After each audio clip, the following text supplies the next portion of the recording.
Hello guys, good evening.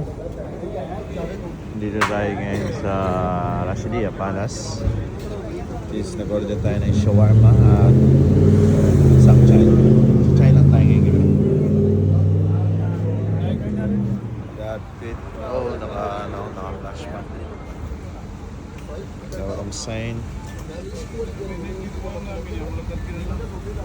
Yeah. Sarap ng tulog ko kanina pagkatapos tumakbo. Yes. Kasi tawag dito.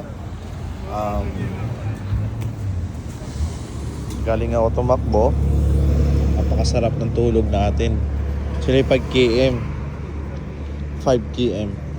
So pagbalik ko nga, sarado na yung pinto.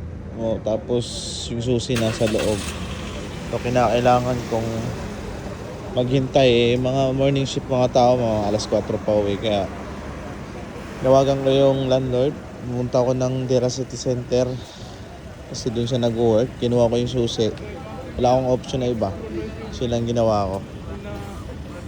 So kaya pagdating ko mga alas 10 na. Tumakbo ako mga alas 5. Lumabas ako. Tapos nakarating ako ng bahay alas 10. Papasok ako ng bahay alas 10. So naglaba ako, naglinis ng bedsheet, as usual, dating gawin. Linis, yan lang.